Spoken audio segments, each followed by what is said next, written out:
Republican State Representative Matt Shaheen of Plano. Thank you so much. We appreciate it. Yeah. So, as you know, the House is set to debate three border security bills, and one of them is House Bill 4, which would make it a state crime for anyone to enter the state illegally. House Bill 6, which would be a $1.5 billion measure to expand the state's border wall, and SB 4, which would crack down on illegal stash houses and human smuggling. Do you support all three, and why would they be important to you? Of course I do. The Biden administration has failed the state of Texas. He has an open border policy that's doing great harm. Texas is #2 in the nation in sex trafficking. Our children, 18 to 34, the #1 cause of death is fentanyl overdoses. So our state, our nation is being harmed. So these are vitally important measures that we're taking up on the House floor today, and I support them all. What do you say to opponents who have said that between the three bills, this is a waste of state money? They believe the state efforts won't work and haven't worked to act as a deterrence. Well, that's inaccurate. We've actually appropriated over $12 billion over the past several years, and we've deployed thousands of state troopers to the border, to the Texas border, National Guardsmen as well, and they've seized tons and tons of contraband. They've saved, I don't know, countless victims of human trafficking from the cartel. So we're making an impact. It's just tragic that the state of Texas actually has to use state dollars to actually build additional parts of the wall and accelerate the construction of the wall, again, because the failures out of Washington, D.C. But make no mistake about it, the investments that the state of Texas is making on our border is literally saving thousands and thousands of lives and saving thousands of other people from being victims of human trafficking. We're having a big impact. So you're saying if the state didn't spend this money, the problem would be worse? Oh, it would be much worse. I mean, look, back in 2020, Border Patrol, just in the Texas portion of the border, had 300,000 encounters. That's now over 1 million. So just do the math as far as looking at sex trafficking victims, looking at fentanyl overdoses, illicit drugs. You know, we don't know who's coming through our border. You look at what happening over in Israel right now. You have a lot of individuals that are entering our border that are not from South America, not from Central America. It's putting our nation at risk. And so, yes, this is vitally important that we pass all three pieces of border legislation today.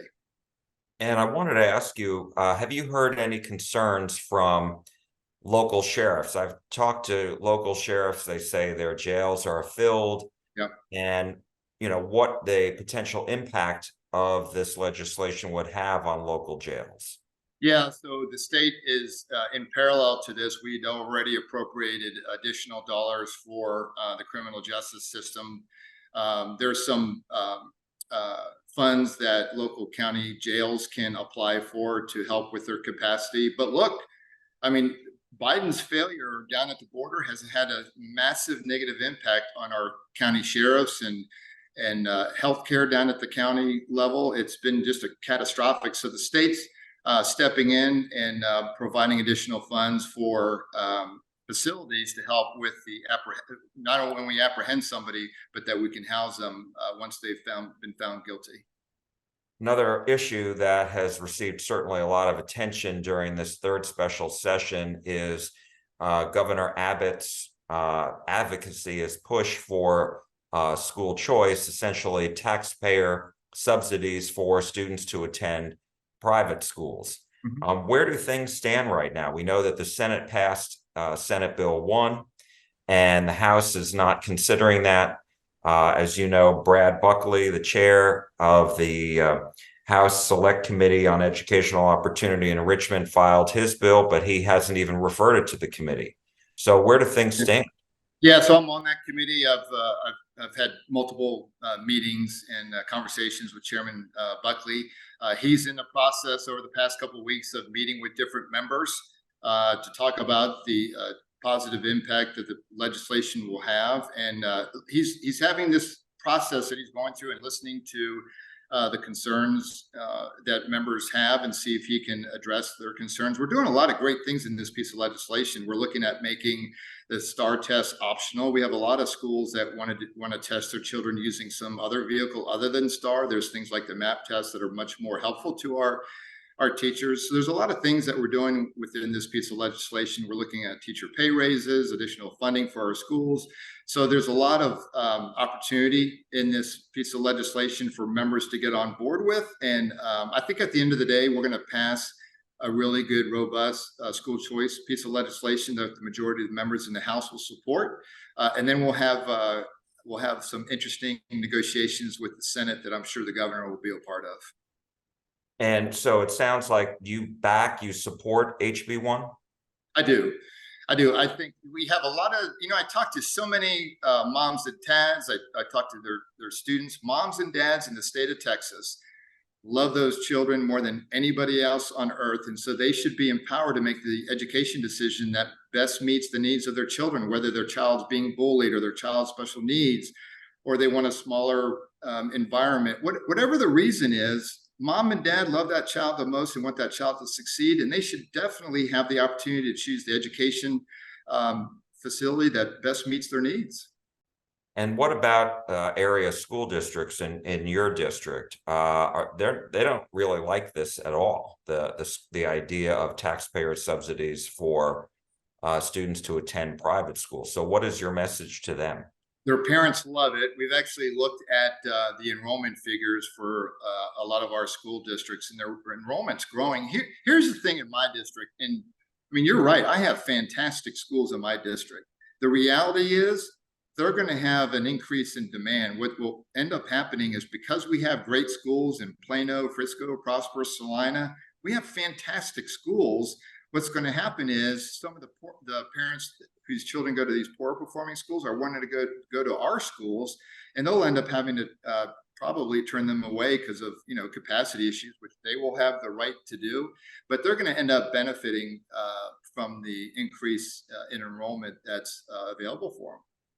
Isn't one of the issues right now the fact that the governor has said he'll only expand the special session agenda to include public school funding and teacher raises only after his school choice plan passes? Yep. And HB1 is a combo bill.